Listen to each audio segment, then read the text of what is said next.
I'll be doing forecasts for the San Jose Bay Area from now on. Just weather geek, and want to share my passion with everyone. Hopefully, give people some insights that they really haven't gotten in a long time. So, yeah, let's get started. This is the view from Mount Hamilton. Just some nice orographic lift cumulus clouds building over the Diablo Range earlier today. This was around sunset, and if we look toward the Silicon Valley, some nice alto cumulus and cirrocumulus clouds. Pretty flat, not really much energy in the atmosphere, just building off the coast from some leftover moisture. And there's the sunset. Very beautiful place we live in. So I wanted to look at the high temperatures for tomorrow. Will be mainly in the lower to mid 80s, I'd say. Around the coast it's probably going to be a lot colder just because of that marine influence. Probably in the 60s, maybe some 50s along the immediate coastline. San Francisco probably maybe 65 degrees. But near San Jose, of course, where we have that diurnal heating, will be in the lower 80s.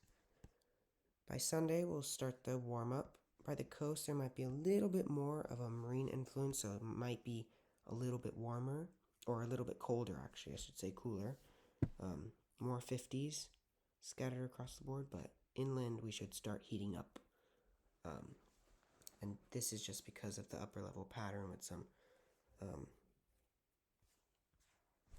with the low pressure system building off the coast and bringing us some heat. And by Monday, we'll really start the warm up. We'll be in the lower to mid 90s, I'd say. Around the immediate coast, we will probably start heating up a little bit more too. Maybe a slight 70 in San Francisco, mid 60s, and by Half Moon Bay and Santa Cruz will probably be about 70 degrees, and Half Moon Bay will be in the mid 60s. But inland and near Sacramento, and especially in San Jose, probably going to be in the lower to mid 90s. Okay, so let's look at what's been going on recently. We've been having a lot of moisture over the past few days, streaming up from what once was Tropical Storm Mario. It's heading off into the Great Basin now and off to the east, but we're still left with some precipitable water. This is at 1 p.m. today. And as I advance it, just shows, the moisture staying around. Not really expecting any showers, though, in our area, except on the mountains, which I'll talk about in a little bit. Yeah, because there just really isn't any energy in the atmosphere, I should say, to get any of these showers popping. And without any mountains, we probably won't get any showers in the valley. This is at Saturday at 2 p.m. However, I'm going to continue to advance the clock, and I want to show you guys what happens. So we have this little upper level low. I'll show you it here. We have this little upper level low. You can see in the vorticity, see how it's spinning counterclockwise.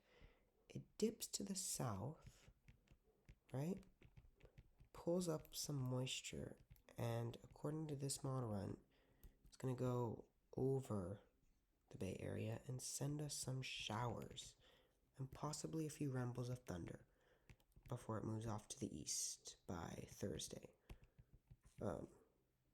And it looks like it could bring some unsettled weather there too. But there's a few interesting caveats to this, and I'll show you it in just a moment. Here it is again. You can see the cold air loft, the upper level low right over here. Pretty strong, but pretty small too. And it just comes into our area and then advances off to the east. So I'm going to show you the precipitable water. You can see it right over here starting to form. There it is. And it pulls up this moisture from another tropical system. And what it does is interesting. It gets cut off, pulls all this moisture, streams it up straight north, and brings it into our neck of the woods near San Jose. There's a lot more moisture down in Southern California, so they'll probably get the bulk of the rain. But I'm going to leave a chance of showers in just because this moisture looks like it's going to stream up according to this model run. And It's about an inch to an inch and a half of precipitable water, which is pretty good. That is enough fuel for storms to form and for rain to form. And if we look at the relative humidity in the upper atmosphere, there is enough moisture for clouds to form. A little higher up, there is also a lot of moisture for clouds to form. And a little lower, there is also some moisture for clouds to form. The problem is, most of these storms, because the surface convective available potential energy, which is basically a measure of how much energy there is in the atmosphere at the surface for cumulus clouds to form, there's not going to be a lot. So this means that there will most likely be convective available potential energy in the upper levels, which means that storms will be high-based and virga could form and dry lightning could happen, and we definitely don't want that because new fire starts and all. It is exciting, but it's pretty bad, and we do not want a repeat of the fires that happened in 2020 due to those lightning storms. So hopefully we do get some surface-based storms, but right now it's not looking likely that we will, and it looks like these will be more high-based, which could leave us with a dry lightning threat. So we'll have to see how this pans out. However, if I look at the surface composite reflectivity, which is how much rain we'll get, we can see 5 a.m. Tuesday, 8 a.m. Tuesday, 11 a.m. Tuesday, 2 p.m. Tuesday, and 5 p.m. Tuesday. It moves throughout our area and gives us some rainfall according to the GFS. So these storms might be heavy enough and long enough lived to give us some rain, but we'll have to see because the lower levels will most likely be pretty dry. And with the temperatures I showed you, starting on Monday and just keeps heating up on Tuesday, we're likely not going to see a lot of the rain hitting the ground, which is going to be a worry for us. So we're going to have to see what happens with that. However, if I show you another model, the models are not really in agreement. This model shows the moisture from Mario left, but it shows the moisture going into Southern California, and it shows it just staying there, right? Like if I advance it, it just stays. And then it gets blocked off by a trough coming in through here, and it makes the low head back to the east. So they agree upon about right here, where this model keeps it off to the south. So we do have some model discrepancy, which we're going to have to monitor for the next few days, see if we really do get showers here.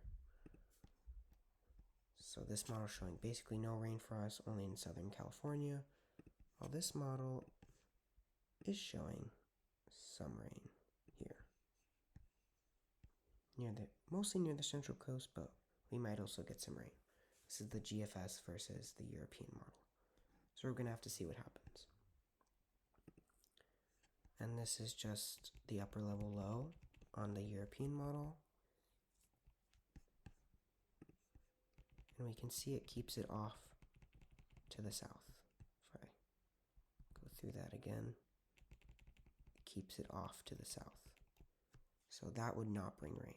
That would keep all of the moisture away. So there's a lot of model discrepancy. Cutoff flows are notoriously hard to track. So we're just going to have to see what happens over the next few days, and the forecast will continue updating. Okay, so tomorrow, any of you weather lovers, over the Diablo Range, there will be cumulus clouds forming and potential thunderstorms. So if you want to look over to the mountains on the east and do some cloud watching on the Diablo Range, this will be a great day to do it. The energy in the atmosphere will be pretty high, around 1,000 joules per kilogram of CAPE, which is pretty good for storms to form here. We don't get that very often. Precipitable water is going to be good. Some nice lightning shows if it does materialize. I'm not saying it's going to. We're going to have to see what happens tomorrow morning. I'll do another update. But yeah, you can see the clouds form at about where cumulus clouds form. And this parcel, whenever it's to the right, that's when the air can rise freely. And it's to the right most of the time of this red line, which means that the parcel can rise freely. around the 600 pressure mark. There is a little bit of a cap, so storms might need to break through that. Clouds, I should say, might need to break through that.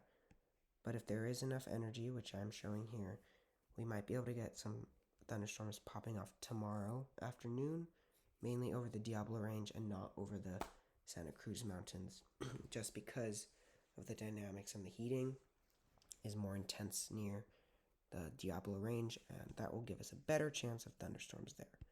You can see the moisture there and the cap, which might prevent the clouds from forming, this dry air and this warm air above this parcel. So we're going to have to watch this little area, see if the cap can be broken tomorrow. But yeah, pretty interesting weather. I'm definitely going to be watching it. Hopefully some other people are too. And yeah, we'll go on to our 5-day forecast. So Saturday, tomorrow, we'll see some cumulus clouds build up over the Diablo Range. High of 81 degrees. Sunday will be similar, but not as much cumulus buildups just because of the moisture. It's going to start losing it, and we're not going to see as much. We might see a few clouds, but other than that, fairly sunny. Nice weekend. Monday, we'll see increasing clouds ahead of that storm system if it does materialize. However, temperatures will be heating up just because the low pressure bringing in all the heat from the tropical moisture. It's going to feel a little muggy. But Tuesday is when we get a real chance for actual rain and thunderstorms. I put a little lightning bolt on there because there is a chance for thunderstorms, but the temperature will be high, and I'm not expecting super high humidity.